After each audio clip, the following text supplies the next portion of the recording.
climbing a pool safety ladder meant to keep kids out of the pool. Well, luckily, mom was standing right there because drowning remains the #1 unintentional cause of death for children in the U.S. under 4. So sad. And it can happen to anyone.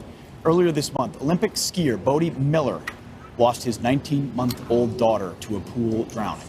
So what do parents need to know to keep their kids safe this summer? Here with some important tips. Swim expert and owner of Swim, Swim, Swim, I Say, Agnes Davis. Good morning. Good morning, everyone. Thanks for being here. Thank you for having me here. Well, let's start on a sad note because Bodie Miller, I mean, everyone knows him, everyone loves him.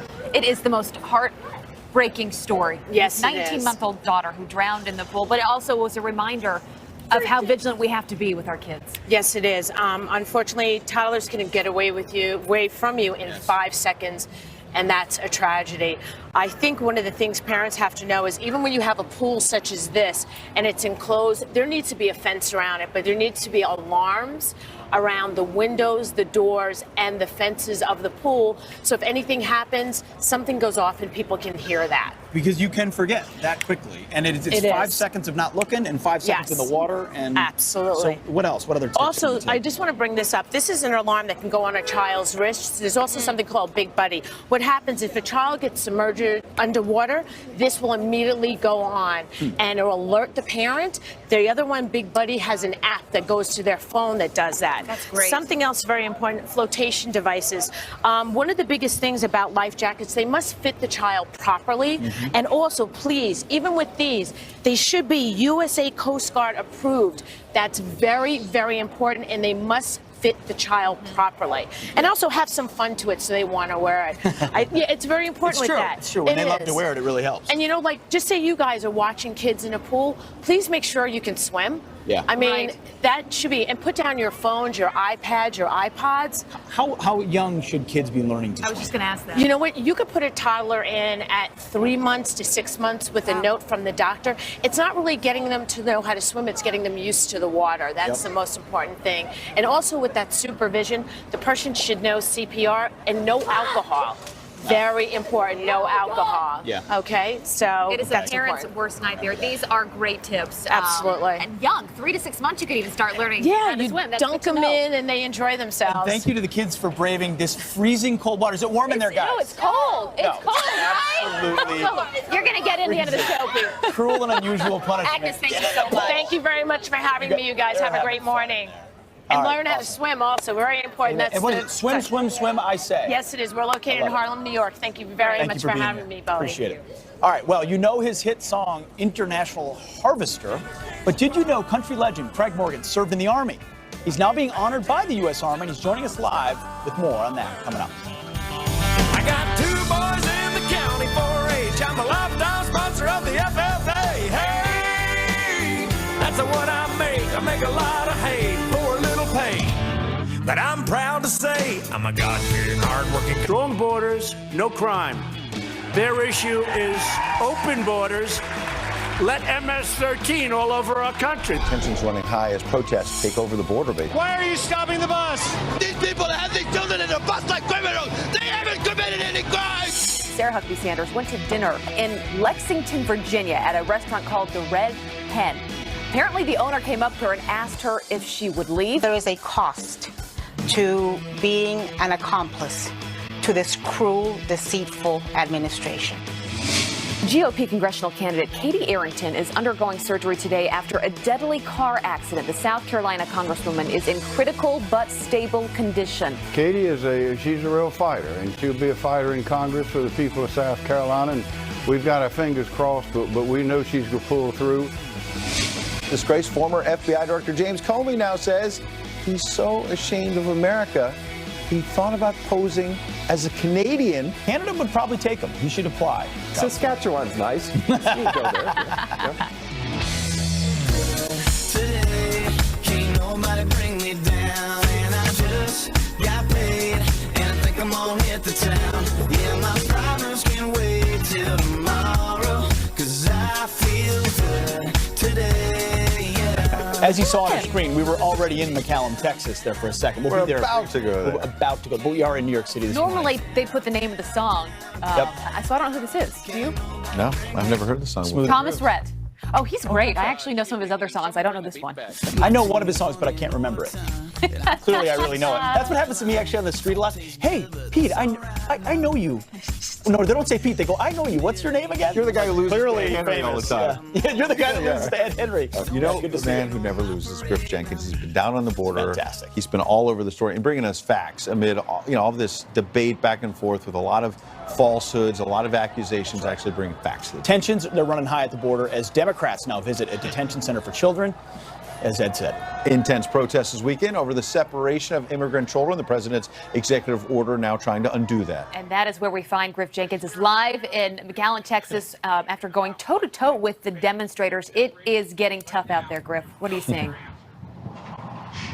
Good morning, guys. Things got quite chaotic yesterday for a time. There were about 200 protesters with a LULAC organization, the League of Unified Latin American Citizens. They were bussed in from Dallas, Austin, San Antonio, and Houston. And at one point, they surrounded a bus here that was leaving with illegal immigrants going from the processing center to a detention center.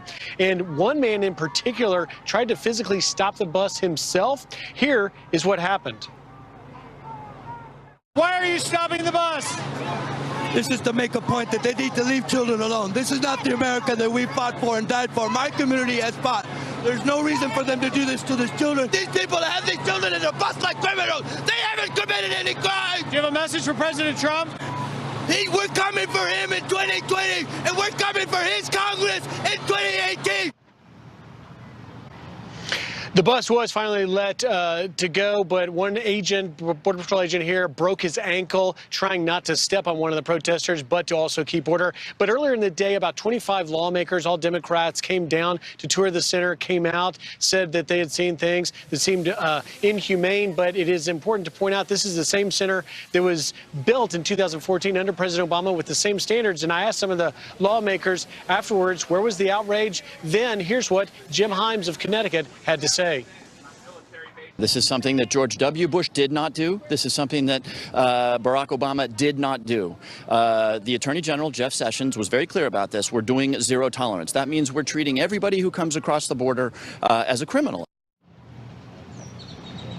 And just to add a little bit of an update on the reunification of families, DHS says they've reunited 500, and the remaining 2,000 will be reunited in the coming days and week. And finally, just a side note from being here and reporting, this family reunification, when you talk to the Border Patrol agents off camera, they tell you it is the biggest strain on their duties, which first and foremost is to be protecting our border. It takes away from that ability to do that every day. Guys? Good point, Griff. You know, a tough job and limited resources and new assignments, it means you got to make trade-offs. Made tougher when the mayor of Oakland tips people off to the fact that ICE agents are coming in soon. Absolutely. When you've got this candidate for governor in New York, Griff, as well. We talked about this yesterday.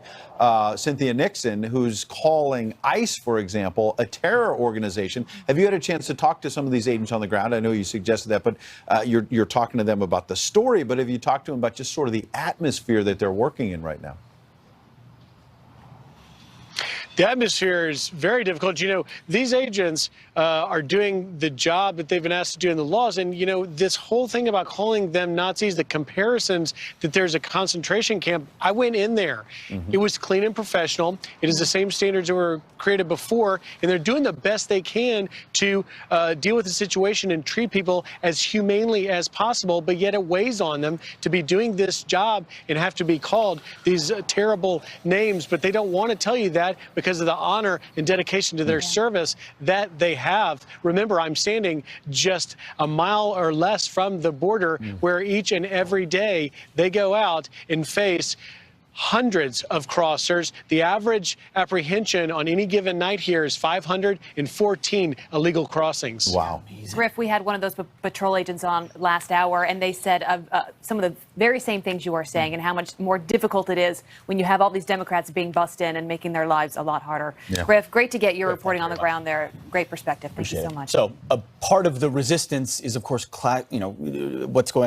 characterizing what's happening at the border. ICE is a terrorist organization because it's led by the Trump administration. Well, the resistance continued in a different way on Friday night at a small restaurant in Lexington, Virginia, where the press secretary went to have a small dinner with 7 of her friends and family. Yeah. What's the name of the place again, Ed? It's called the Red Hen, but Ed has Might changed the become name the Blue Hen. to Blue Hen. And I love that it said in there that love is the only answer. It actually says on the front window, the only force capable of transforming an enemy into a friend, except they didn't follow their own advice because Sarah Sanders tweeted out last night, she meant Friday night because this was tweeted Saturday, I was told by the owner of Red Hen in Lexington, Virginia, to leave because I worked for @POTUS and I politely left. Her actions say far more about her than about me. I always do my best to treat people, including those I disagree with, respectfully, and will continue to do so. We don't see a lot of that respect, No, we don't. frankly. And going back to that sign, if she really wanted to become a friend, you sit across the table from Sarah Sanders and you have a conversation, and maybe you tell her things that are bothering you,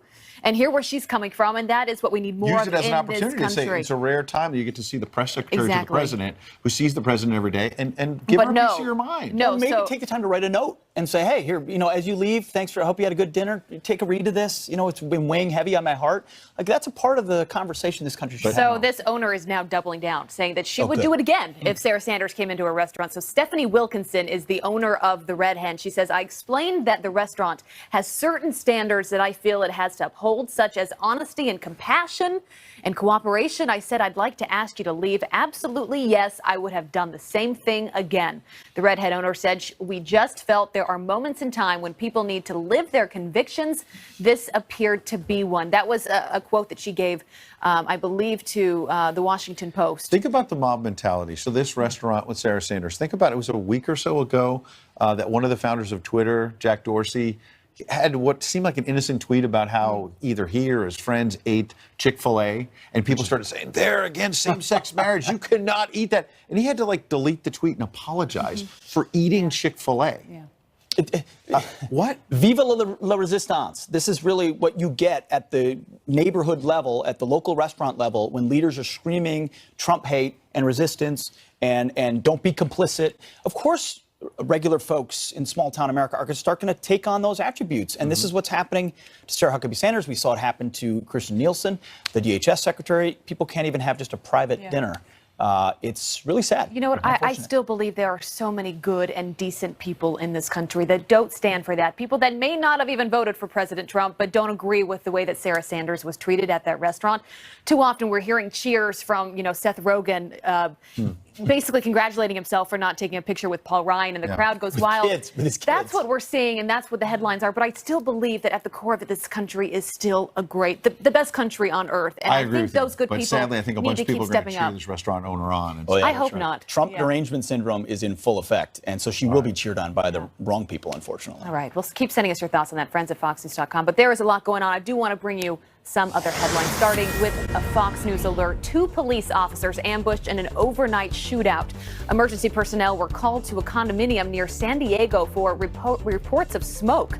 A gunman dressed in body armor shot at authorities through a wall. That is according to local reports there. One officer took a life-threatening gunshot to the chest while the other was hit in the shoulder and is expected to be okay. The gunman is now dead, but it's still unclear if he died from police or shot himself. And GOP congressional candidate Katie Arrington is undergoing surgery this morning after a car accident. The South Carolina lawmaker is in critical but stable condition. Governor Henry McMaster joined us earlier on the show, sharing his condolences. We're pulling for Katie. She's a real fighter, and she'll be a fighter in Congress for the people of South Carolina. And we've got our fingers crossed, but we know she's going to pull through. Arrington recently beat incumbent South Carolina Representative Mark Sanford in the state's GOP primary, and we are hoping the best for her. And the Navy now identifying a pilot that was killed in a plane crash. The makeup team and everyone the same. He was always respectful and decent, and we certainly will miss him. Yeah, he always said, never have pity on me. He was dealt with a lot in life, and he said, never feel sorry for me. I lived a great life. Yep, absolutely. Man. Well, we've got a lot of other news this morning. The DOJ finally handing over some documents to Republican congressional committees, but lawmakers say it's only a small percentage of what they asked for. Well, Maria Bartiromo will be talking to the House Judiciary Chair Bob Goodlatte about all of this, but first, she's going to talk to us about this big story. And you know his hit songs, but did you know the country music star Craig Morgan, he also served in the U.S. Army. Look at him right there. Those are some old school goggles. I'll be asking him about those. Now he's being honored by the U.S. Army, and he's joining us live coming up. Hey, that's what I make. I make a lot.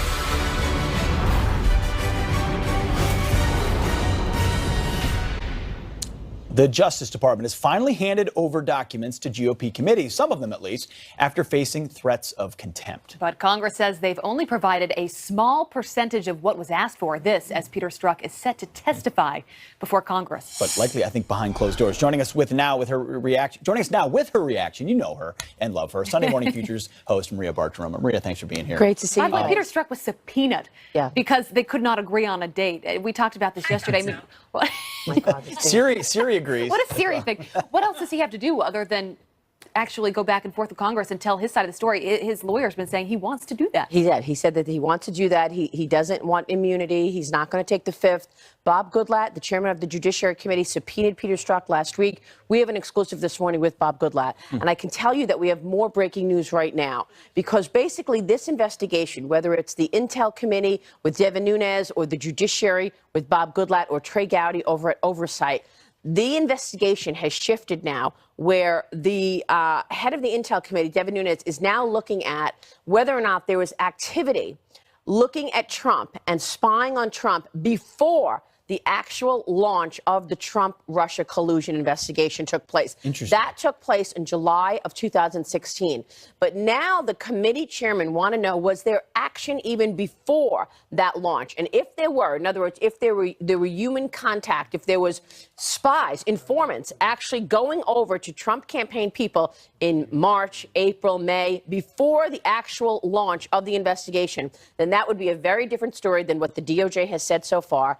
And it seems like some people are believing that, in fact, there was activity before the actual launch. That would tell you right there that this was based on nothing. And if there was activity, a guy like Peter Strzok would probably know it. And so this is going to be behind closed doors questioning, I believe? Yes, this questioning next week is behind closed doors. This is only will be transcribed. It's not a public hearing. Now, there are also efforts right now to get Rod Rosenstein to testify next week as well in front of the judiciary. So we're going to talk about that as well. We've got so many breaking developments right now with regard to this investigation. Because remember, there are two investigations going on. On the one hand, the investigation into the Hillary email scandal. How did the FBI and DOJ handle that? That's the IG report we got. That's the IG report. And the other investigation is the Trump-Russia collusion investigation. The Intel Committee wants to know, why was this investigation launched in the first place? As they were holding the Hillary Clinton investigation with white gloves and making sure not to do anything too significant to her, they were actually pushing really hard on the Trump-Russia collusion based on no official intelligence. So now lawmakers want to know, when did this actually start? Why is it taking so long to get these documents handed over? Well, that's the thing. And remember what we talked about last week, Abby, when we got that text from Peter Strzok that he said, we will stop him, to Lisa Page. We just got that in the IG report. Why? Right. 4 days later, he sent the text saying we need an insurance policy. We had that for almost a year. Yeah. So somebody was sitting on that we will stop him text. And that gets back again, to not legality. It gets back to someone didn't want to be embarrassed. They don't want. And last week on my show, you know, Devin Nunes said you're either part of the cleanup crew or you're part of the cover-up crew. And that's what we're trying to figure out. So this morning we had Congressman Bob Goodlatte, House Judiciary Committee Chairman, coming on, along with Congressman John Ratcliffe. John Ratcliffe have seen all of the raw data, along with Congressman Peter King. So we're getting into the DOJ, the FBI investigation, but we're also getting into the immigration story. Of course, as you know, the Goodlatte bill fails last week. You could almost get a quorum on your show. You have so many representatives. Well, we have, you know. Fantastic. No, you do an amazing job. Thank you. But you break a lot of news. It's a show that it's a must-watch on a Sunday morning, Maria. We will see you in just sooner now. I'm terrible at math. 41 minutes. Yes. Well, usually I'm here so much later in the show. So thank you for having me earlier in the show. She's the one person in media that's good at math. She does the numbers. She does know numbers. We'll see you soon, Maria. Okay. Thank you so much. All right, coming up on the show, Kirstjen Nielsen and Sarah Sanders both confronted at restaurants this week because they work with the president. So are women on the right treated differently than those on the left? Jessica Tarlov and Candace Owens are going to debate that next. That will be a debate. And country music legend Craig Morgan joins us live.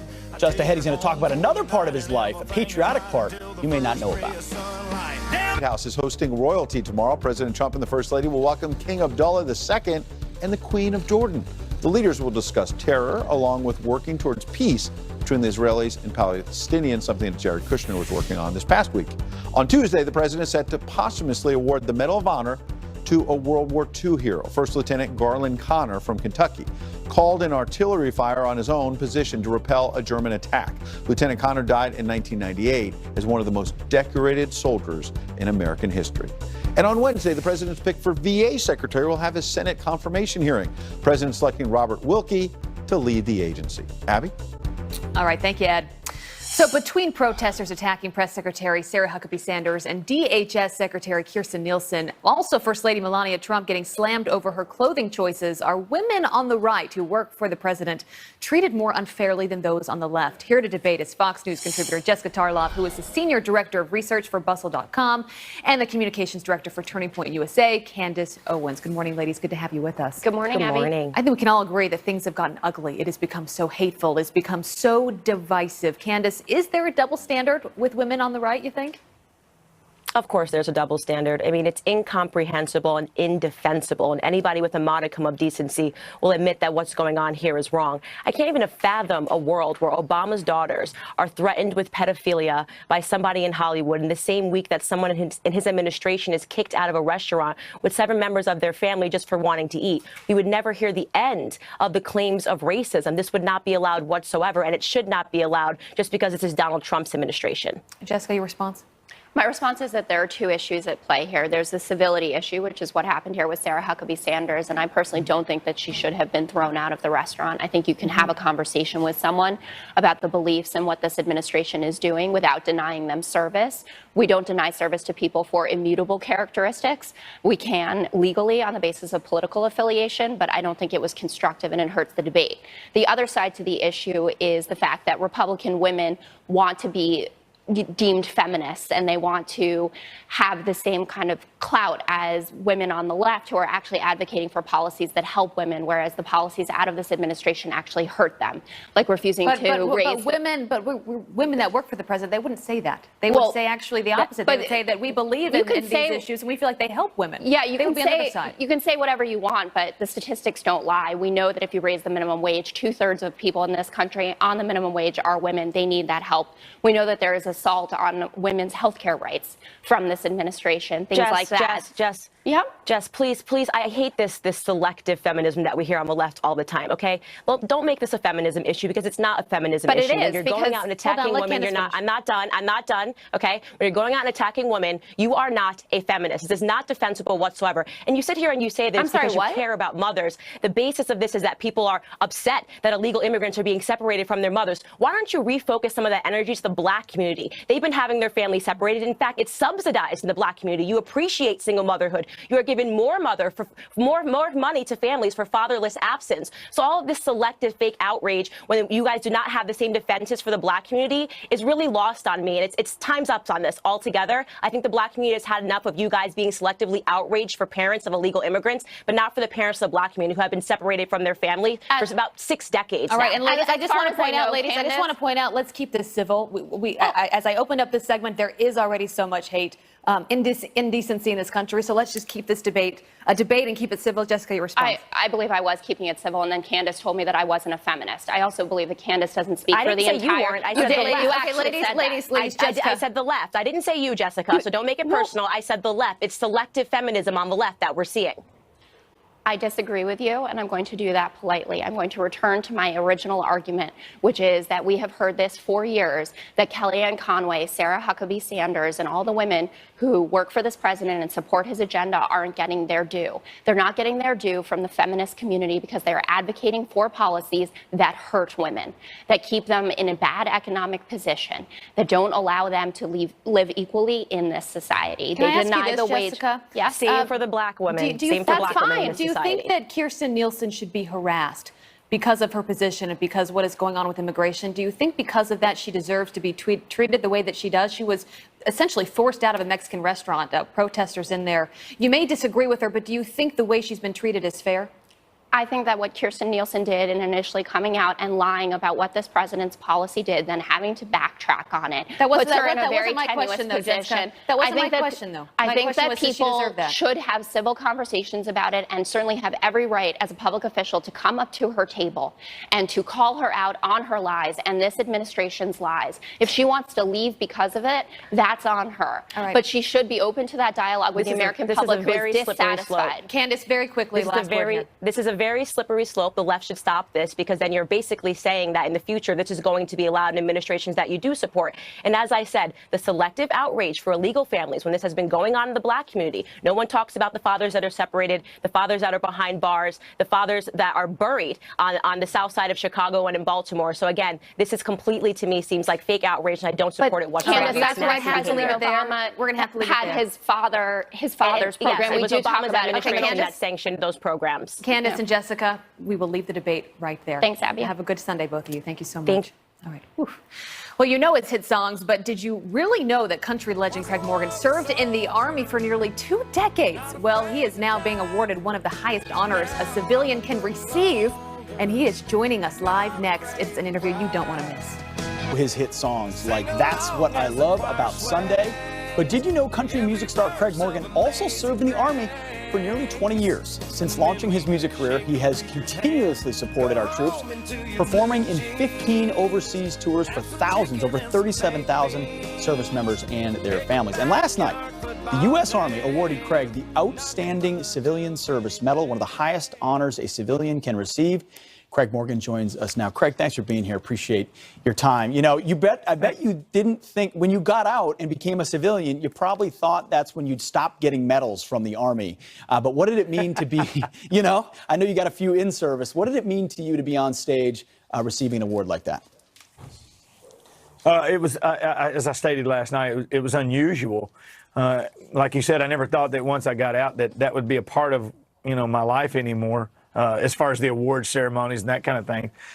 So it's a little awkward because, you know, once a soldier, always a soldier. I still feel like I'm that guy most of the time. So it was a little unusual. But as I again stated last night, I was honored and proud to accept that medal on behalf of all the people that work tirelessly and effortlessly for our men and women. Absolutely. Looking at those images, Craig, you clearly still know how to stand at attention, though. So you haven't lost your step at all. What did you remind folks what you did in the Army, if you would? I was a 13 Fox Forward Observer, fire support guy. I was the guy that was responsible for putting eyes on the battlefield and putting any bullet that came from somewhere other than a direct fire weapon system into the right place. So you might be the guy standing next to that squad leader or platoon leader or company commander who's out on the battlefield saying, hey, these are the targets downrange I need to hit.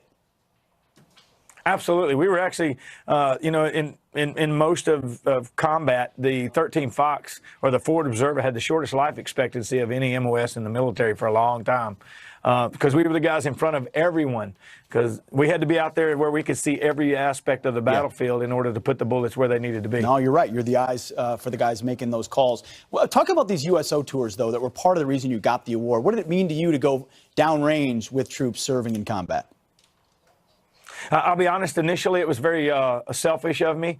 I did it just so that I could maintain my relationship with those that were serving, a lot of which were friends. And but over the years doing that, it's a very humbling feeling.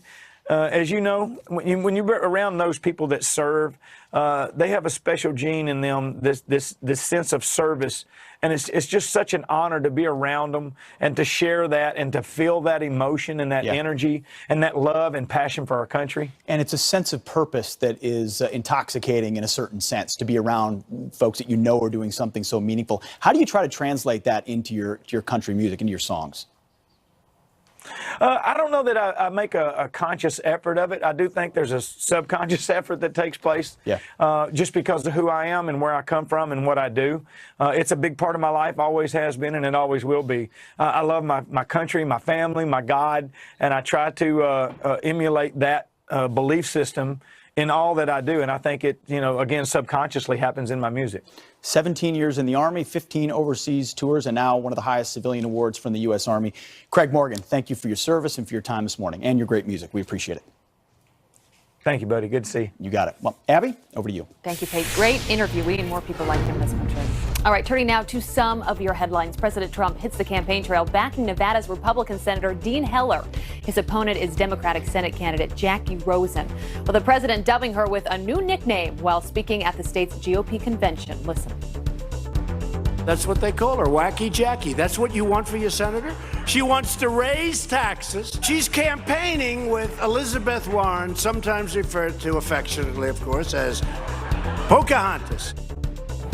Well, Rosen firing right back, saying, quote, "The president is attacking me with lies and petty insults because I'm not afraid to stand up to him." And this isn't very neighborly. Leftists heckling Florida Attorney General Pam Bondi at a documentary on children's TV host Mr. Rogers. Watch this. What would Mr. Rogers think about you and your legacy in Florida? Taking away health insurance. Shame on you. The protesters upset over Florida's decision to join a lawsuit against the Affordable Care Act and Bondi's stance on immigration. She then had to be escorted from the Tampa theater by police. And former FBI Director James Comey is so embarrassed by U.S. immigration policies, he's considered lying overseas, identifying as a Canadian. During an interview in Ireland, Comey reportedly said, quote, "I am disgusted, I am horrified, I am embarrassed, I'm ashamed." Adding, "My wife and I were joking, not really joking. We wanted to tell the people on the customs line coming here that we were Canadian." Oh boy. And it is a boy. The stars of Fixer Up are welcoming a new addition to the family. This is Chip and Joanna Gaines' fifth child, and they named him Crew. The new baby making its appearance as they recently wrapped its fifth and final season of their hit HGTV show. And congratulations to them. All right. What a cute family. Rick, we will never call you cute, but you're a good-looking man. Yeah, thank you. Welcome. So I've been watching something that's going on. We have all of these pools out here and all these slippery slides, and I see you right here, and you look like you're looking at that. You want to play? Is that true? Yes, he wanted. No, you don't want to play? No. You want to play? All right. What about you? You want in? I don't have my bathing suit. All right, you can just be wet around town all day. Take a look at the map, show you what is going on. Here you go. We've got some scattered rain showers again. This looks very similar to the way it did yesterday. A big upper level disturbance bringing scattered showers across areas of the Great Lakes and towards the northeast, and another batch of rain that's moved across parts of Kansas overnight, dropping through Oklahoma, headed towards Arkansas. Later on in the day, we're going to see another batch of fire behind that, and that's where we could be looking at a few tornadoes, especially where you see that little orange area back towards Guyman, around Woodford, Oklahoma as well. Here's your temps. Also notice that heat down across the south. 94 in Raleigh today, 91 in Atlanta. It's going to be humid as well. Unfortunately, that heat continues the next couple of days and builds back in across parts of the Central Plains by midweek. All right, guys, back to you inside. Thank you so much, Rick. The lovable Rick. Oh. And so cute. True. Well, the Hollywood resistance strikes again. This time, Seth Rogen refusing to take a picture with Paul Ryan. Our next guest is a comedian who's outraged that some people are actually celebrating that Rogen was mean to Ryan's kids. Yeah, with his kids, exactly. And it's summer, of course, on our plaza. We've got everything from inflatables to slip and slides. Maybe one of us will try it. Contest? I don't know. Making this up. Stay with us. All day long, crank it up, back it up, bring it on home. Hanley Ramirez could be in hot water with the feds. The current free agent, he was dumped by the Sox, is reportedly under investigation in connection with a drug probe. That is according to an ABC News report. His agent says he has absolutely no knowledge of the allegations. And actor Johnny Depp loses a bid to delay a $25 million lawsuit against his former business manager. The ruling comes on the heels of a Rolling Stone magazine profile focusing on Depp's financial and legal problems. The Pirates of the Caribbean star is suing his former partners for mismanaging his money. Pete? All right, well, do you want a photo with Seth Rogen? I wouldn't Not really. want one. I mean, well, maybe less today than yesterday. It won't happen if you're Speaker Paul Ryan or his kids. Watch. Paul Ryan was walking towards me, and he said, "Can I have a picture with you?" And I look over, and his kids are standing right there, expectantly, clearly fans of mine. And I said, "No way, man." The crowd goes wild. So is this just another example of the Hollywood resistance? No way, man. Here with his You did take. a pretty good job. His writer and comedian, Michael Loftus. What in the world is going on out there, buddy? I'll tell you what's going on. America's watching two different movies. You got the right that we're just like worried about feeding our families and having laws that protect American citizens. And you have the left that they're fighting Nazis. They literally in their minds, like it's a race to see who can be the most rude. And what Seth Rogen did, well, first, I can't believe he said no. When a lovable Canadian stoner won't take a picture with Bo Ryan. That's like, and I guess Seth Rogen was trying to raise money. At an event Yes, for Alzheimer's, which couldn't you just take a photo and say, we don't agree on much, but we agree on this? Yeah, charity.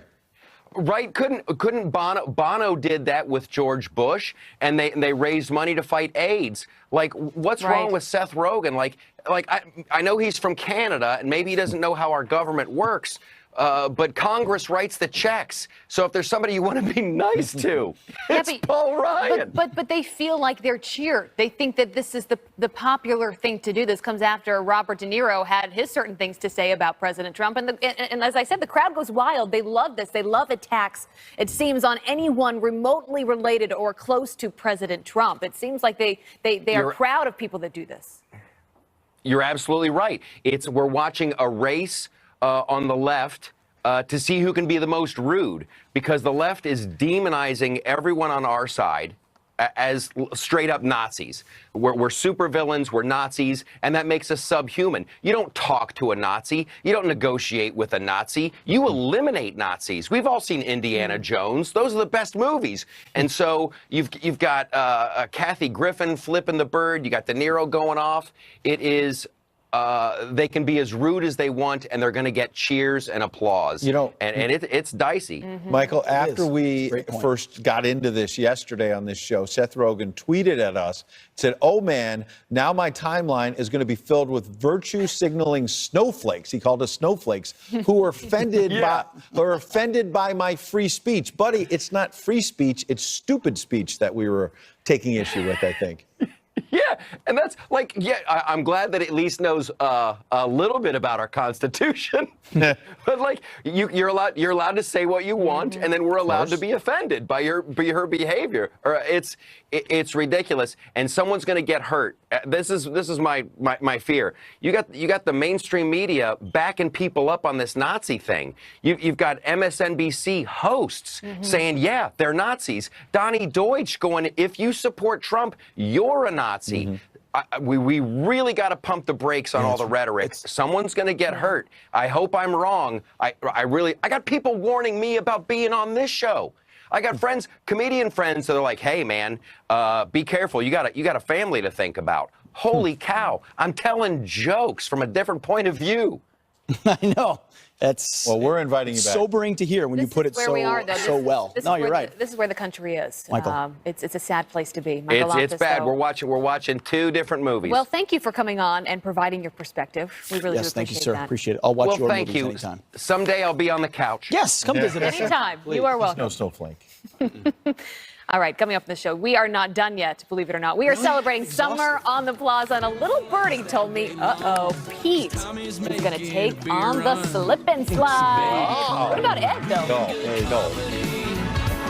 Yeah, the only thing missing is a pretty girl sitting here next to me, kissing up on me, and I got a spot waiting.